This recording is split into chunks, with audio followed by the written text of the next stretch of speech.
क्या हमें याद है आज से करीब 300 साल पहले दिसंबर के महीने में गुरु गोबिंद सिंह जी का सारा परिवार धर्म की रक्षा और मानव कल्याण के लिए शहीद हुआ था।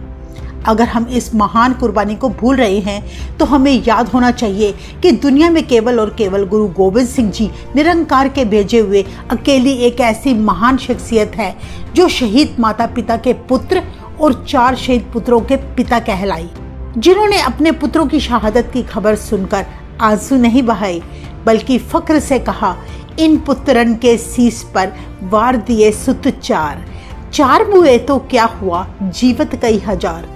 25 दिसंबर के दिन सारा संसार क्रिसमस डे बड़ी धूमधाम से मनाता है, जो आजकल भारत में भी बड़े जोश से मनाया जाता है।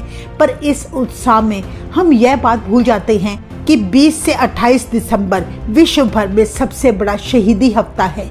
इसी हफ्ते गुरु गोबिंद सिंह जी का पूरा परिवार हम लोगों की खातिर शहीद हुआ था।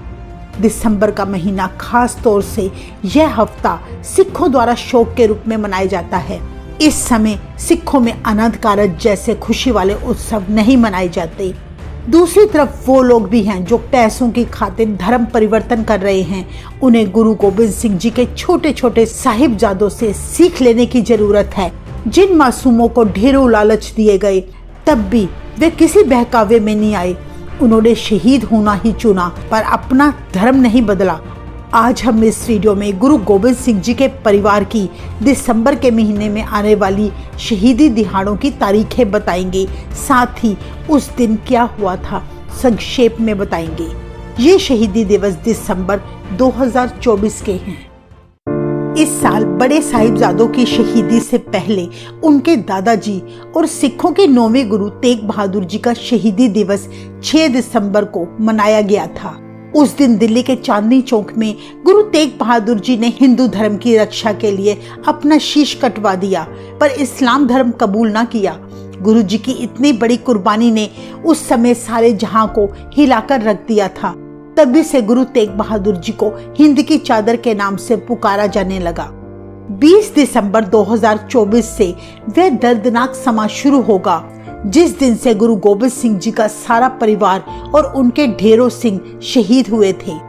20 दिसंबर को गुरु गोबिंद सिंह जी ने अपने परिवार और सिखों समेत अपना आनंदपुर का किला हमेशा के लिए छोड़ दिया था, क्योंकि औरंगजेब और पहाड़ी राजाओं की लाखों की फौजों ने गुरु जी का किला घेर लिया।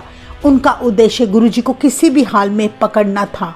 मुगलों की ये जंग 8 महीने तक चली।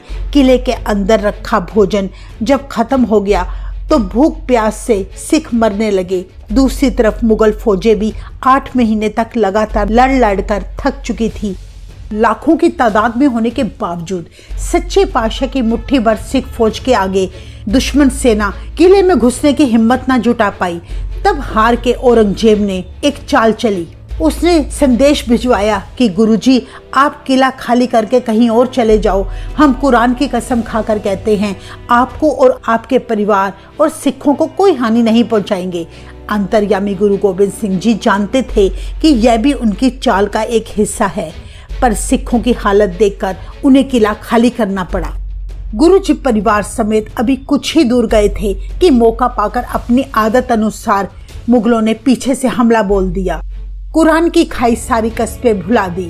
तब गुरुजी के बड़े साहिबजादे बाबा अजीत सिंह जी व गुरु के सिखों ने उन मुगलों को वहीं काफी घंटे तक रोके रखा और गुरुजी आगे बढ़ते गए।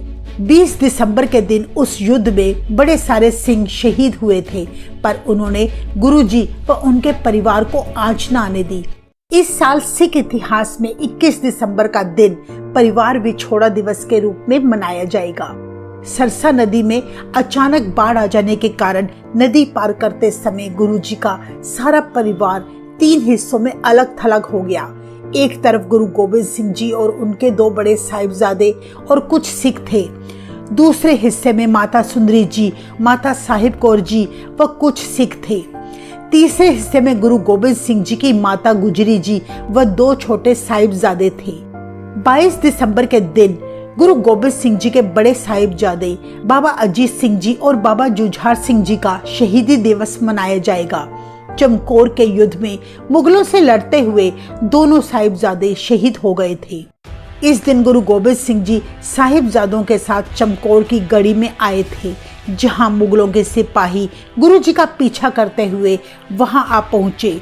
एक तरफ मुगलों की 10 लाख की फौज और दूसरी ओर गुरु गोबिंद सिंह जी, 2 बड़े साहिबजादे बाबा अजीत सिंह जी और बाबा जुझार सिंह जी और उनके 40 सिख। चमकौर का यह युद्ध दुनिया के इतिहास का सबसे खतरनाक युद्ध माना जाता है। केवल 40 सिखों ने 10 लाख सेना से मुकाबला किया। सोचने की बात है कितनी शक्ति प्राप्त थी उन गुरसिखों को। इस युद्ध में गुरु जी के 2 बड़े साहिबजादे और काफी सारे सिख शहीद हुए थे, पर फिर भी औरंगजेब की गुरु जी को पकड़ने की इच्छा पूरी ना हो सकी। इस युद्ध में भी गुरु गोबिंद सिंह जी की जीत हुई। गुरु जी ने चमकौर से जाते समय दुश्मन की सेना के आगे ताली मारकर ललकारा, है हिम्मत तो पकड़ लो, हम यहाँ से जा रहे हैं। 27 दिसंबर को गुरु गोबिंद सिंह जी की माता गुजरी जी और 2 छोटे साहिबजादे बाबा जोरावर सिंह जी और बाबा फतेह सिंह जी का शहीदी दिवस मनाया जाएगा। सरसा नदी पार करते समय माता गुजरी जी और 2 छोटे साहिबजादे बाबा जोरावर सिंह जी और बाबा फतेह सिंह जी सहेड़ी गांव पहुंच गए, जहां गुरु घर का पुराना रसोइया गंगू ब्राह्मण उन्हें अपने घर ले गया। मौका पाते ही आधी रात को उसने माता जी के सिरहाने के नीचे उनकी पैसों की थैली चुरा ली और फिर उन्हें मुगलों के सिपाहियों से कैद करवा दिया। वजीर खान ने माता जी और छोटे साहिबजादों को दिसंबर के अत्यंत सर्दी के दिनों में सरहंद के एक ठंडे बुर्ज में कैद कर लिया, जहां उन्हें भूखा प्यासा रखा गया। सर्दी से बचने के लिए उनके पास कोई गर्म कपड़ा भी ना था। लगातार 3 दिनों तक वजीर खान ने 5 और 7 वर्ष के मासूम साहिबजादों को ढेरों लालच दिए, पर गुरु गोबिंद सिंह जी के लालों ने अपने पिता और दादाजी का शीश झुकने न दिया। इस्लाम ना कबूला पर शहादत दे दी। 27 दिसंबर के दिन सरहंद के नवाब वजीर खान ने दोनों छोटे साहिबजादों को जिंदा ही दीवार में चिनवा दिया। ऐसी खबर मिलते ही ठंडे बुर्ज में बैठी माता गुजरी जी ने उसी पल अपने प्राण त्याग दिए और सचखंड चले गई। जिस स्थान पर माता गुजरी जी ने आखिरी सांस ली थी, वहां आज गुरुद्वारा ठंडा बुर्ज स्थापित है। इन शहीदी दिहाड़ों पर संगतें यहां आकर ठंडे बुर्ज में रात बिताती हैं, ताकि माता गुजरी जी और छोटे साहिबजादों के दर्द को कुछ महसूस कर सके। तो ये थी 2024 में दिसंबर के महीने में आने वाले शहीदी दिहाड़ों की संक्षेप में जानकारी। वाहेगुरु कृपा करे हम अपनी सिक्खी की जड़ों से जुड़े रहें, गुरुओं की बानी पढ़े, उनकी कुर्बानियों को सदा याद रखें और उनके दिखाए रास्ते पर चलकर अपना और दूसरों का भला करें और अपने धर्म में रहकर अच्छे कर्म करें। वाहेगुरु जी का खालसा, वाहेगुरु जी की फतेह।